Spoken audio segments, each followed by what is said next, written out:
Hello and welcome to the ALBA Diversity Podcast, an ALBA network undertaking to profile and highlight diverse and immigrant neuroscientists. The ALBA network aims to promote equity and diversity in the brain sciences. We talk to neuroscientists across positions, career paths, and backgrounds to better understand their personal journeys. We showcase the grit and determination it takes to overcome hurdles as part of underrepresented or minority groups. We talk about what keeps them going as individuals and as neuroscientists in today's world.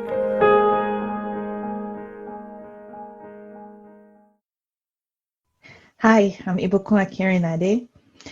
I just finished my PhD program from Instituto Gulbenkian de Ciencia, and I'm currently about to start a postdoc in the University of Calgary in J.D. Bain's lab. I studied social neuroscience. I looked at the role of oxytocin in social information use during threat perception in Zebrafish.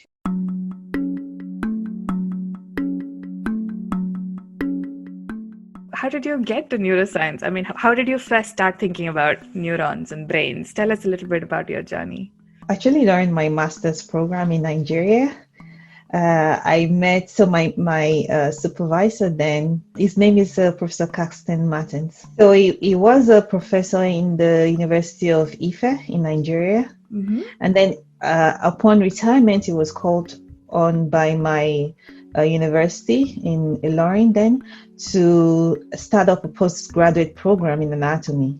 He actually got me into research in general. Oh gosh, wow. And then during the coursework, he then introduced neuroscience. Unfortunately, at that time, I didn't work on neuroscience for my thesis, but I had started developing interest. Mm-hmm. And then at the end of my master's program, I decided that I would love to pursue a career in neuroscience. That's great. That is, go for my PhD and then, expand in my knowledge of neuroscience. At the time of my master's program, I was working with rats. But then during my PhD program in Portugal with Professor Rui Oliviera, that was when I started working with Zebrafish. Because I also belong to a charity organization trying in Africa who are trying to promote the use of other simpler models like Drosophila, Zebrafish, or C. elegans because of how cost effective they are. Yeah. So in my case, it was perfect because Gulbenkian Institute, Professor Rui is working with Zebrafish. So it was perfect for me to explore that option of using, Zebrafish. Of course, they are good social organisms, so it was just perfect. Well, so at the time I started my PhD program, I already decided I wanted to work to study the brain, to work on neuroscience. But what really increased my knowledge, aside from the interest I developed with my former supervisor, was when I went for the trend program, the trend workshop that I mentioned earlier. So basically, it's an intensive workshop, a 3-week workshop. The goal of the workshop is to intimate students into the practical view of neuroscience and molecular biology, because there's been a wide gap in science in general, and then in neuroscience, it's even worse. So the target of the organization was to try to increase the knowledge of students from Africa, from different parts of Africa. So people are selected to attend this workshop, and they go through these 3 weeks that cuts across different fields, from behavior to electrophysiology to molecular biology. They try to develop a practical knowledge. So it's intensive because it's practical based. That was my first time of really being exposed to all these cool techniques. Training Africa workshop, it was organized in Uganda. So what they do is they get equipment from different universities or institutes, and then they try to set up a lab there. So the lab in which they set up to be used by scientists in that university. So it's a way of developing research in that region. And of course, it skyrocketed my interest in neuroscience. Also that year, I got a grant to visit a lab in France where I then developed my knowledge in terms of technical skills. So I looked at the role of stress systems in addiction, and then subsequently I enrolled in the PhD program in Portugal to study the role of oxytocin in social information use during threat perception. I always feel, I don't know, please correct me if you feel otherwise, but I always feel neuroscience is something that people get into because of techniques. Yes. Like, I got into neuroscience because I thought like slice electrophysiology was fascinating. I said, oh my God, you can take a glass pipette and you can poke a cell and you can see exactly like single action potential. And I just... For my own story, it was really the behavior. Looking at the behavior of the organism and then being able to assess the brain to see what regions are responsible for such behaviors. I think for me, it was really fascinating. Do you have someone that you consider to be a role model or a mentor? And bear in mind, of course, they don't have to be a scientist and they don't have to be, related to science, but anybody in your life who you think has influenced you or is influencing you.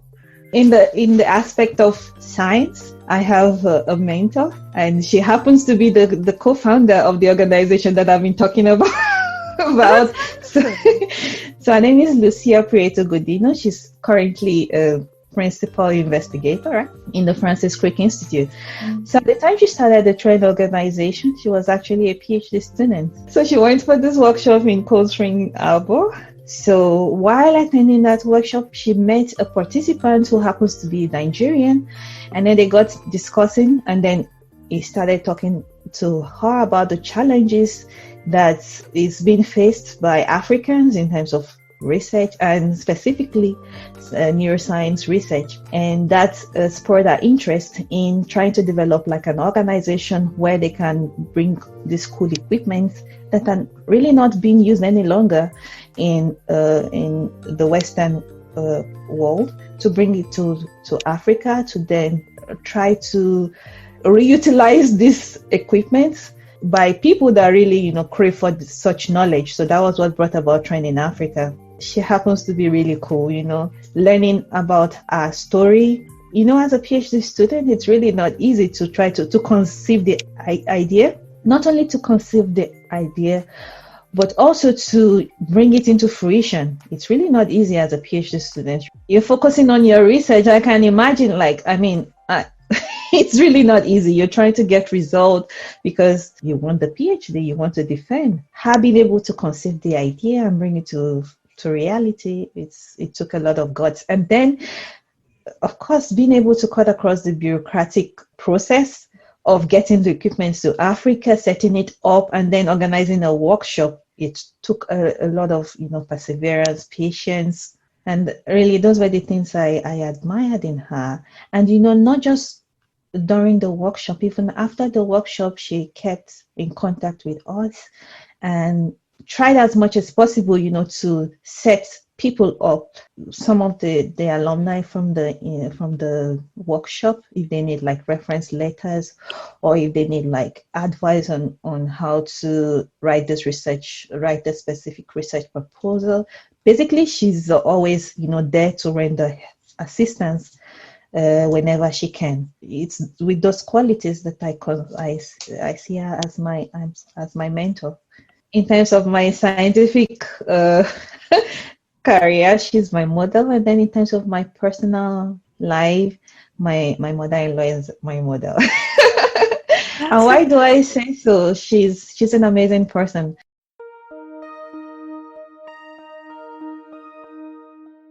Like, I remember when I wanted to go to France to go for this 1-year research, I already had my son, and he was barely a year old. I was torn between decisions. What do I do? Do I stay? Do I go? And her being an academician, she talked to me and she said, pursue your dream. This is a one in a lifetime opportunity. go for it. Your son will be proud of you. Not just the advice, she also decided to take care of my boy during the period. And yeah, she's been super supportive. My family, basically, I'm quite lucky in terms of support from my family. But yeah, my parents, also my siblings, and my husband's family have all been supportive. These are the kind of things that I feel people don't fully understand. I mean, they just say, oh yeah, you have somebody to take care of your son, go, you can do what you want. But like the emotional, I guess. Yeah, it's not easy. I struggled a lot, like focusing. I felt, the guilty trip. I felt guilty, like how can I leave my son and then go pursue my career? No, but your mother-in-law made it possible for you, and like I'm sure her grit, Yes. her determination, her view of the future. I think that's the unique bit. Like she can see you being a PI back in Nigeria, and I think she understood what she has to do and her role in it, and that's very amazing. Very few people can. Really You said cool. she was also an academician. Yes, she was a lecturer. Yeah, she was a college professor.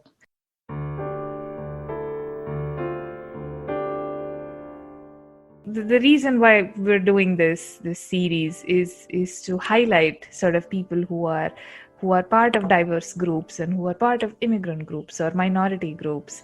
What we want to do is to understand a little more closely the kind of experiences that people from diverse groups have, and maybe use that a little bit to see how we can improve the general culture of diversity and inclusivity in neuroscience.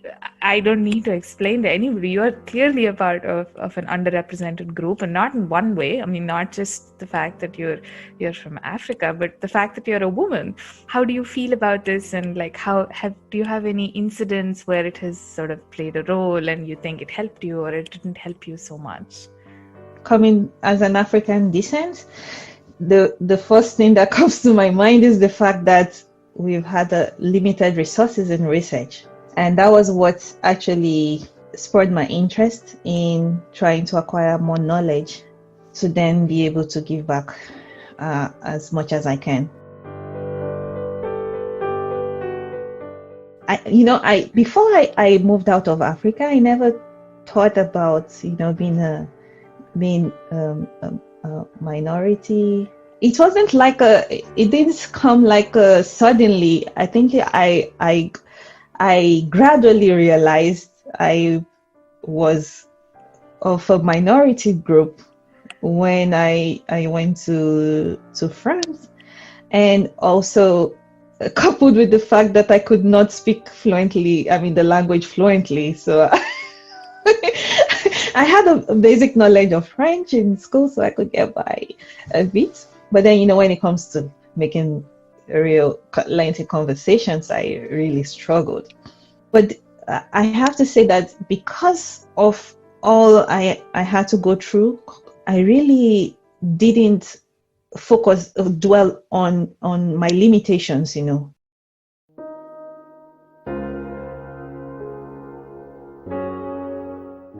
If I'm a minority, I wouldn't see this as a challenge. I would see this as a motivating factor for me, so that I would be able to accomplish what I seek. And yeah, that was my thought process. Exactly. Yeah, no, I hear you. It's pretty much, I think, what all minority groups do. Yes. If you think about it, that's how it can be depressing, right? Yeah, and that's how we overcome like our immediate problems. I have a feeling that's ingrained in us, probably as part of our culture. Yes. That the you cannot look at problems as problems. Exactly. You have to look at them as stepping stones. Yeah, as challenges. Exactly. And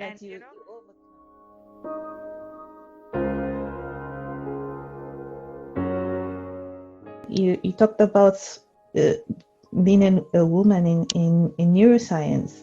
So it's even more than neuroscience. Being a woman in science or in research in general, it's a big challenge. In my case, I was already with a child, and I had to make the sacrifice of leaving my child for a while to acquire more knowledge. And in fact, the way science is, it's even more difficult for women in neuroscience or in science, because there's this mindset that after a phase of your career, for you to transition to the next phase, you need to leave your location. And imagine someone who has roots in that location, you've got family, then you have to leave your family to another location in order to increase your knowledge. What if you don't have the support of your family? In my case, I was very fortunate to have a very supportive husband. He joined me in Portugal, where I pursued my PhD program. He had to leave his job to support me in this in this scientific part. And then now, having tried to establish himself in Portugal, we had to move again from Portugal to Canada. So imagine if I didn't have a supportive husband. I know of some women that cannot do this.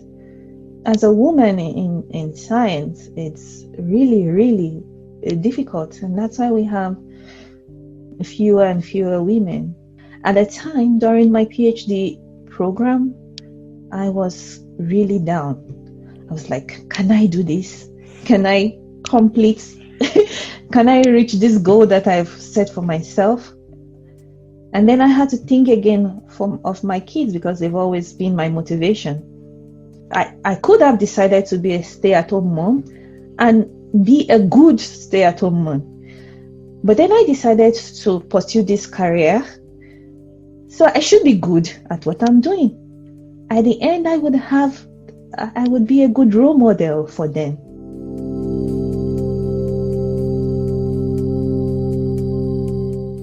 Especially people living in the West, in the North, who have all of these, accessible universities and laboratories and science and research. I think they do tend to take it for granted more than, I guess, you or me, we do, because we know the value of, Yes. And we know it not just in money, we know it in our hard work and in all Yes. the sacrifices that we have to make. Yes. So I had this experience when I went for a course in another country. I was asked a question by one of a woman who happens to be in charge of the program run there. So she was like, wow, you're in this PhD program. That's really good. We usually have applications from people from your part of the world, and we always have these doubts if we can admit them. Basically, she was trying to say they weren't sure if people from Africa can cope with the program there. At the time she asked that, it was my first experience. I just gave a simple response like, oh yes, we are able to thrive, to survive, to understand. Afterwards, I started processing the questions. That, wow, this is a bigger question. It opens up the question of inclusiveness in science. The main problem, what I see, is the gap. There's this huge gap in science because of the limited resources available in these developing countries. There are people with incredible minds, beautiful minds, highly intelligent and skillful people, highly innovative people, but with limited resources. And if they still have this fear of how we will survive, then the gap will still exist. I mean, the beauty of science is the coming together of people from diverse backgrounds, bringing knowledge from their various backgrounds and fields, and creating something beautiful called science, scientific research, scientific ideas, scientific innovation. As long as that is not in place, I don't think we would have these innovations that comes from science, from scientific research. Like we should have more inclusivity, and it comes with this kind of interviews, this kind of discussions. You're absolutely right. That is the reason why Alba Diversity Podcast exists, and Yes. that's the reason why I'm talking to you. And Yes. I'm so glad you brought that around.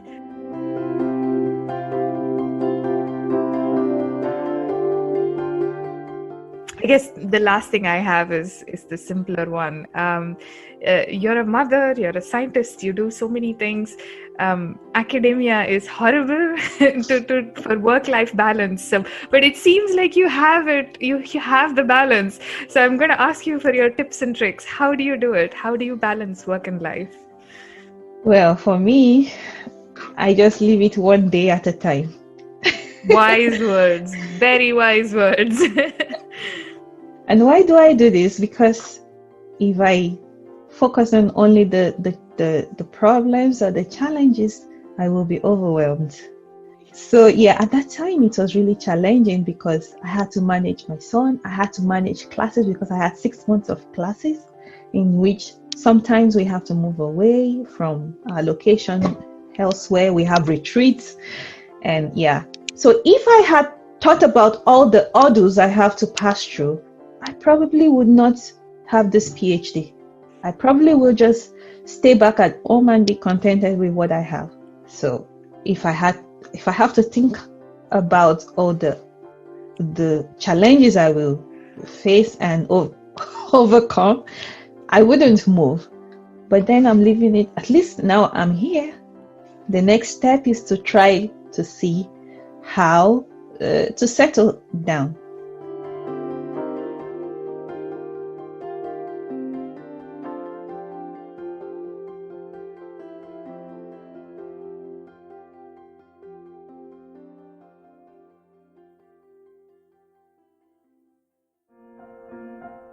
Thank you for listening to this episode of the Alba Diversity Podcast. To know more about the Alba Network and its activities to promote equity and diversity in the brain sciences, please visit alba.network. You can also register as a member for free and take full advantage of the network's resources. For more details, follow the Twitter handle @network_alba or AlbaNetBrain on Facebook.